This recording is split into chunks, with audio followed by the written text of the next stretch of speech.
अस्सलाम वालेकुम to all viewers. उम्मीद करती हूँ कि आप सब बिल्कुल ठीक होंगे। आज मैं आपके साथ शेयर करने जा रही हूँ दूसरे रोज़े की इबादत। तो सबसे पहले बाद नमाज फ़ज्र आपने 70 मरतबा पाँचवा कलमा पढ़ना है। ये पाँचवा कलमा आप स्क्रीन पे देख सकते हैं। 70 बार आपने पाँचवा कलमा पढ़ना है। उसके बाद ज़ोहर के बाद आपने सूरह फ़ातिहा यानी कि अलहम्द शरीफ जो है वो 40 मरतबा पढ़नी है। फिर असर के बाद आपने दुरूद इब्राहीमी जो है वो 25 बार पढ़ना है। फिर बारी आ गई मगरिब की। मगरिब के बाद आपने अल्लाह ताला का नाम या वहाबू 133 दफ़ा पढ़ना है, यानी कि 133 मरतबा आपने या वहाबू जो है ये करना है। उसके बाद आपने इशा की नमाज़ पढ़कर फिर आपने 4 रकत नमाज सलात तस्बीह पढ़ने हैं। ठीक है, सलात तस्बीह का तरीका बहुत से लोगों को पता होगा कि 4 रकात नमाज नफ़ल पढ़ते हैं और उसमें हमने जो है तीसरा कलमा पढ़ना होता है, लेकिन इसका पूरा मुकम्मल तरीका जो है ये आप देख सकते हैं। मैं आपके साथ शेयर कर रही हूँ कि इसका तरीक़ाकार क्या है। तरीका ये है कि 4 रकत सलात तस्बीह की नियत की जाए और इस तरह पढ़ें। ठीक है, सबसे पहले आपने 4 रकत नमाज तस्बीह की नियत करनी है।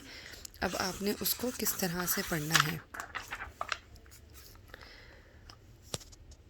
पहली रकत में सुबहानक अल्लाहुम्मा के बाद 115 मरतबा हम तीसरा कलमा पढ़ेंगे, वल्लाहु अकबर तक। सुबहानल्लाहि वल्हम्दुलिल्लाहि वला इलाहा इल्लल्लाहु वल्लाहु अकबर, यहाँ तक हम 15 मरतबा पढ़ेंगे सुबहानक अल्लाहुम्मा यानी कि सना पढ़ने के बाद। उसके बाद हम सूरह फ़ातिहा पढ़ेंगे और सूरह फ़ातिहा के बाद हम 10 मरतबा फिर से यही तस्बीहात का ज़िक्र करेंगे। उसके बाद जो है हम जो भी हमने नेक्स्ट सूरत पढ़नी है वो पढ़ेंगे। फिर रुकू में जब जाएंगे तो रुकू में जाने के बाद रुकू की तस्बीहात पढ़ने के बाद फिर हम 10 मरतबा जो है स्वयं कलमे की जो है ज़िक्र करेंगे। उसके बाद हम खड़े हो जाएंगे। जब रुकू से सीधा खड़े होते हैं तब उस वक्त हम फिर यही तस्बीहात जो हैं इनको 10 बार पढ़ेंगे। फिर जब पहले सजदे में जाएंगे तो सजदे की तस्बीहात पढ़ने के बाद हम दोबारा से 10 मरतबा ये सुबहानल्लाहि वल्हम्दुलिल्लाहि की जो तस्बीह है ये 10 बार पढ़ेंगे।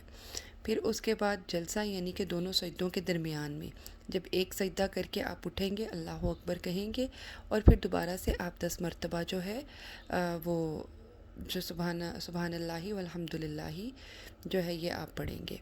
ठीक है, उसके बाद हम दूसरे सजदे में जब जाएंगे तो फिर सजदे की तस्बीहात के बाद हम 10 बार ये पढ़ेंगे।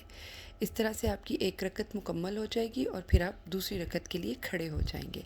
अब जब आप दूसरी रकत के लिए खड़े होंगे तो दूसरी रकत में सूरह फ़ातिहा से पहले यानी कि अलहम्द शरीफ पढ़ने से पहले 15 मरतबा जो है आपने सुबहान अल्लाह की जो तस्बीहात हैं जो पीछे मेंशन भी की गई हैं और पहले भी मैंने बताया है वो पूरी वल्लाहु अकबर तक आपने 15 मरतबा पढ़नी है।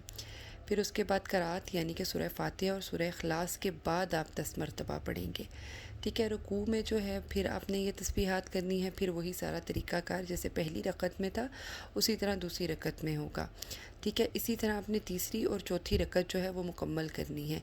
कुल एक रकत में आपने 75 बार यानी कि 75 मरतबा जो है ये स्वयं कलमे की तलावत करनी है।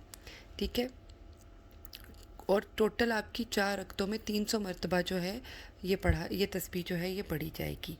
ठीक है, तो आप लोग इस तरह से जो है तस्बीह नमाज जो है वो पढ़ सकते हैं।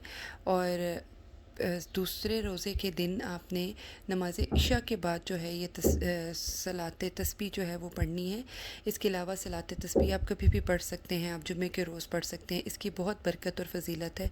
इंशाल्लाह मैं अपनी वीडियो में एक सलात तस्बीह की बरकतें और इसकी फ़जीलत भी आपके साथ ज़रूर शेयर करूँगी। उम्मीद करती हूँ कि आपको आज की वीडियो पसंद आई होगी। इंशाल्लाह नेक्स्ट वीडियो में आपसे मुलाकात होगी। तब तक अल्लाह हाफ़िज़।